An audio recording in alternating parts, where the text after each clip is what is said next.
Input is very important. আমরা কি চিন্তা করছি সেটা তো অবশ্যই রাজনৈতিক দল হিসেবে আমাদের চিন্তা, ফিলোসফি, ধারণা, রূপরেখা থাকবে, কিন্তু আমরা একদম অবসেসড হয়ে যে আমি যেটা চিন্তা করছি এটা করতে হবে, এই যে একটা মন মানসিকতা আমাদের কিছু কিছু রাজনীতিবিদদের মধ্যে ডেভেলপ করে গেছে, যে এটা আমরা চিন্তা করছি এটা হতে হবে এবং এখানে কনসেনসাসের বাইরে গিয়েও হতে হবে। আপনারা দেখেছেন দীর্ঘ, শফিক সাহেব বলেছেন যে দীর্ঘ আলোচনার পরে একটা কনসেনসাসে আমরা আসছি এবং কনসেনসাসে আসার পরে আমরা সনদ সই হয়েছে, এখন বাস্তবায়নের কথা হচ্ছে। সনদ সই হয়েছে একটা কনসেনসাসের মাধ্যমে, সুতরাং আমাকে সেটাকে রেসপেক্ট করতে হবে।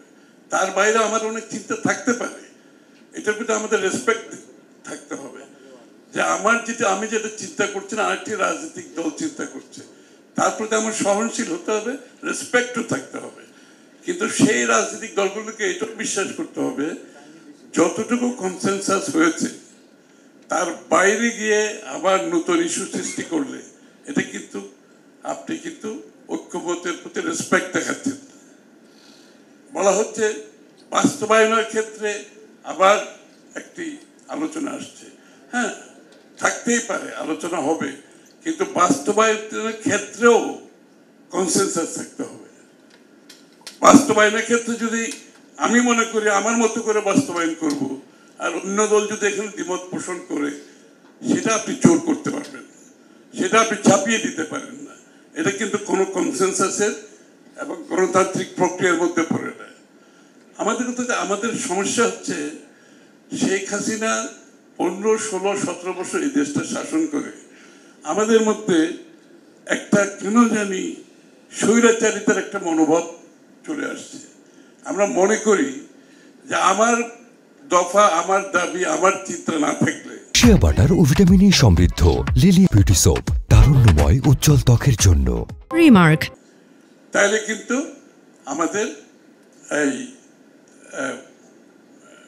এটাকে গ্রহণ করা যাবে না। তো সুতরাং এই দীর্ঘ আলোচনার পরে যে কনসেনসাস হয়েছে, এটা বাস্তবায়নের ক্ষেত্রে কনসেনসাস হতে হবে। কনসেনসাসের বাইরে যাওয়ার কোনো সুযোগ নেই। কনসেনসাসের বাইরে তখনই আপনি যেতে পারবেন যখন আপনি আপনার দাবিগুলো নিয়ে জনগণের কাছে যাবেন। এখানে কিন্তু এই কনসেনসাসের মধ্যে আমাদের কিন্তু 31 দফা সবকিছু আসে নাই, কিন্তু আমরা সেটা নিয়ে রাস্তায় যাচ্ছি না।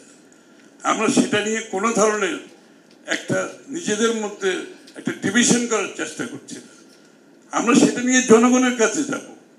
আমাদের যে বিষয়গুলো কনসেনসাসে আসে নাই, আমরা কিন্তু আগামী নির্বাচনে সেইগুলোই আমরা জনগণের কাছে যাব এবং যেটুকু ঐক্যমত হয়েছে এটা তো আমরা বাস্তবায়ন করবই, আর যেগুলো তো ঐক্যমত হয় নাই সেগুলো আমরা জনগণের কাছে নিয়ে যাব। জনগণ যদি আমাদেরকে ম্যান্ডেট দেয় সেটা আমরা বাস্তবায়ন করব।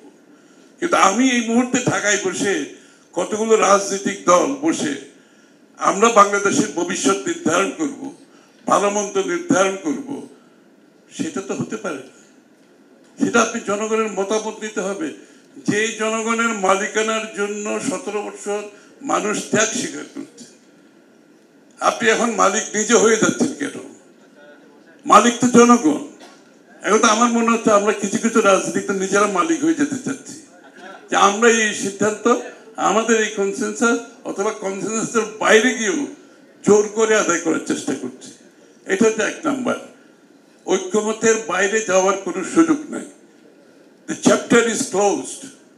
এর বাইরে যদি আপনারা কিছু করতে চান, আপনি আগামী নির্বাচনে আপনার ম্যানিফেস্টোর কথা যত হয়েছে আপনার ম্যানিফেস্টোতে নিয়ে আসেন। আপনার ম্যানিফেস্টোতে জনগণের ম্যান্ডেট নিয়ে সংসদে আসেন।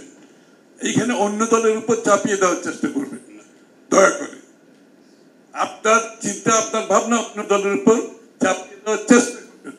আপনি আগামী নির্বাচনে জনগণের কাছে যান, ম্যান্ডেট নিয়ে সংসদে আসেন, পাস করেন।